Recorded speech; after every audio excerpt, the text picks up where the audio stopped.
And finally সেই সময়টা চলে এলো যেখানে নিজের চোখের জলকে আটকে রাখতে চাইলেও আটকে রাখা যায় না। এটা একদম ধ্রুব সত্য কথা।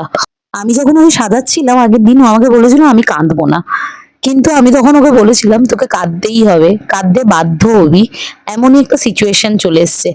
আমি একমাত্র মনে হয় একজন যে নিজের বিদায়ের সময় এক ফোঁটা কাঁদিনি, কারণ আমি জানতাম আমি যদি কাঁদতাম তাহলে ওই মোমেন্টে সবাই খুব ভেঙে পড়তো। আমি আমার মুখে এক রাশ হাসি নিয়ে বেরিয়েছিলাম বাড়ির থেকে, আর মাকে বলেছিলাম আমি কিন্তু রোজ আসবো। আমাকে জোর করে কনকাঞ্জলি দেওয়া হয়েছিল ঠিকই, কিন্তু আমি তাও বলে এসেছিলাম আমি কিন্তু রোজ আসবো, আর আমি সেটাই করি। আমি আমার বাপের বাড়িতে রোজ যাই, যদিও আমার বাপের বাড়িটা অনেকটাই কাছে, কিন্তু আমার মামার মেয়ের বাপের বাড়িটা এতটা কাছাকাছি নয়, সেই কারণেই খুবই কান্নাকাটি করছিল সবাই। মামি তো অসুস্থই হয়ে পড়েছিল, প্রায় অজ্ঞান মতো হয়ে যাচ্ছিল বারবার করে। ওরা বেরিয়ে আসার পরে মামার বাড়ির প্রতিষ্ঠিত মন্দিরে ওরা প্রণাম করে চার বোনে একে অপরকে জড়িয়ে বীভৎস পরিমাণে কান্নাকাটি শুরু করে দিয়েছিল। এতটাই কাঁদছিল যে ওই কান্না দেখে নিজের চোখের জল সত্যিই ধরে রাখা যায় না। যতই কাঁদতে নাই চাইছিলাম, কিন্তু কান্না সত্যিই চলে আসছিল। অনেক কষ্ট করে নিজেকে কন্ট্রোল করেছি, আর আমার বিয়ের কথা খালি মনে পড়ে যাচ্ছিল।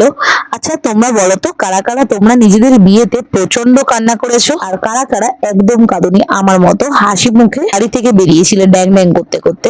তবে এটা কিন্তু ঠিক কথা, আমি বাপের বাড়ি থেকে বেরোনোর সময় কাঁদিনি, যেমন শ্বশুর বাড়িতে এসে কিন্তু প্রচন্ড পরিমাণে কেঁদেছিলাম। কারণ আমার তখন এত কষ্ট হচ্ছিল, মনে হচ্ছিল যেন হে ভগবান আমি ছুটে পালিয়ে চলে যাই। আর সব থেকে বেশি কষ্ট ছিল এটা ভেবে যে আমি এবার থেকে আর মাকে জড়িয়ে ঘুমাতে পারবো না। এই কষ্টটা আমার এখনো খুব হয়। কাদের কাদের আমার মতো এই কষ্টটা হয় জানাতে ভুলো না কিন্তু।